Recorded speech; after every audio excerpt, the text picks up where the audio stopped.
So welcome everyone. In today's video I'm just going to explain some of the methods behind the mating of a recent winner at Ellerslie Racecourse here in New Zealand. And the horse's name is Peerless, and he's by the stallion Rote, who stands at Highview Stud in Hamilton. And he's a horse that I bred in partnership with Tony Ryder, the principal of Milan Park. So the mating came about in a little different circumstances really. I normally would have a bunch of mares in the paddock, and then we would search for the most suitable stallion for that mare. But we did this almost like in reverse. We were very interested in the stallion Rote, so we decided to search the online auctions for what we thought would be the perfect match for Rote. And what I mean by this is we looked into their family tree and looked for blood that we thought would be really suitable for Rote. So we ended up purchasing a mare called Indecisive, and for the minimal sum of just $500. And the reason she was so cheap, like she had a very poor breeding history and she lacked racetrack ability to pass on. And perhaps a side issue to the mare, and what turned out to be a big bonus really, at the time she was in foal to a stallion called Adrossin, and she foaled a colt, and we ended up putting that colt through the Karaki yearling sales, and we sold him for $62,000. So it wasn't the intent, but the exercise got off to a really great start. So we got Indecisive in foal to Rote, and again she produced us a colt, and we were in two minds whether to retain him and race him or to sell. But we ended up going back to Karaka and we put a reserve on him, and he was purchased by Andrew Scott and Lance O'Sullivan from Wexford Stables for $60,000. So this was the horse that became Peerless. So here's Peerless winning his maiden race at Te Rapa Racecourse, and he did it the hard way. You can see him running last here, and he had to go right around the whole field on the turn.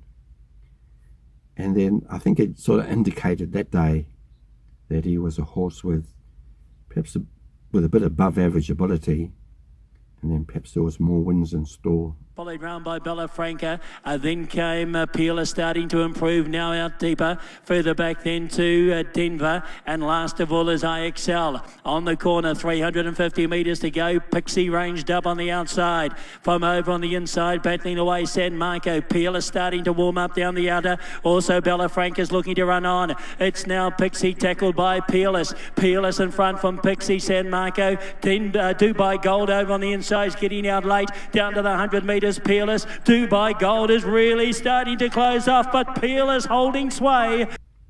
So I just want to explain now what it was that I saw in the family tree that made Indecisive the best match for Rote.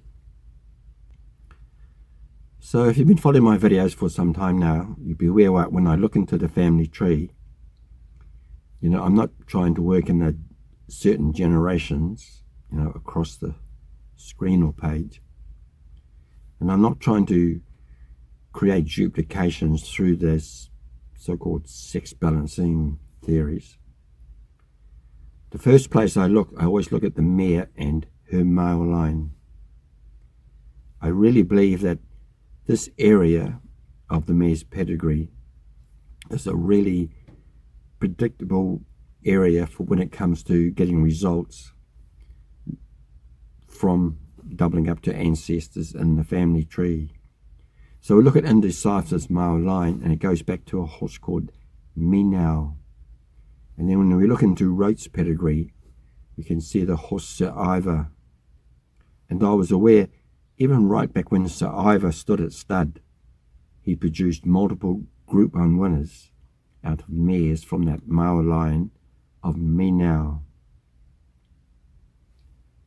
And then the second pattern, and this pattern I really believe probably had the biggest influence on the mating, and probably what I believe was the most important duplication or pattern in the pedigree. And again, I'm looking at the next dam lower in the pedigree, and again I'm looking up her male line, and you can see the horse, the minstrel there. And most of you are aware that the minstrel is a 3/4 brother to Nijinsky. And then we look into Rote's pedigree, and you can see his third dam is by Nijinsky. And again, I'm aware, even worldwide, there's some really exceptional horses that carry the minstrel and Nijinsky in their pedigrees close up. Probably in the southern hemisphere here, one of them, a really outstanding mare called Royal Descent, and probably a little bit more recent would be the Golden Slipper winner Farnham.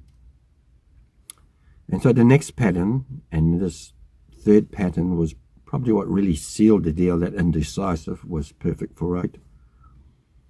Again, I'm looking at the next dam lower in the pedigree, and if you go back up, I'm again tracing up that male line, and I've had to move one of the names forward in the pedigree so it can be seen, but we can see there's a horse there called Hugh Lupus on this male line.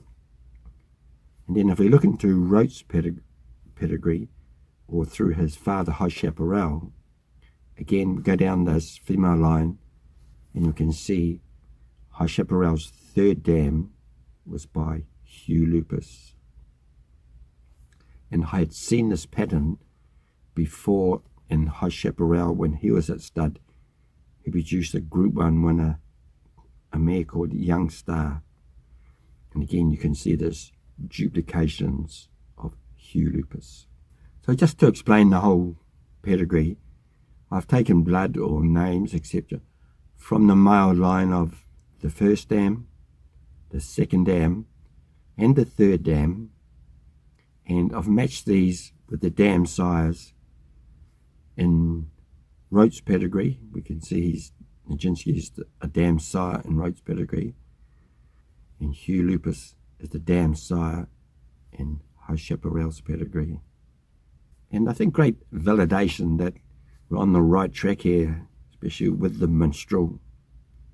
Rote recently had a very impressive winner, a horse called Read About It. I think just from 3 starts he's won 2 of them and second in the other. 2 of those races were listed races, including, you can see him here winning the Wanganui Guineas. If we look into his family tree, you can see one of the dams lower in the pedigree traces a male line to the minstrel. And Indecisive is not the only mare that were purchased very cheaply online, with possibly having being the perfect match for Rote. The most recent example was a mare called Shomana, and again for just $500. She had no racetrack ability to pass on. She had a club foot. But having the minstrel in her pedigree was the most important ingredient. And she produced us a colt, and a very nice looking colt. And Rote can produce a really nice looking horse. And we sold him through the most recent Karaki yearling sales, and he was sold to Hong Kong for $100,000. So I just want to point out here that, when you're planning thoroughbred matings, I really don't believe we have to be breeding from a mare with fantastic racing ability to produce a decent racehorse.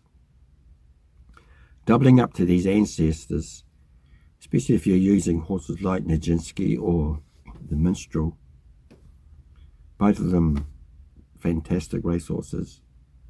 It can actually override these poorer performed mares, passing on their own lack of racing ability.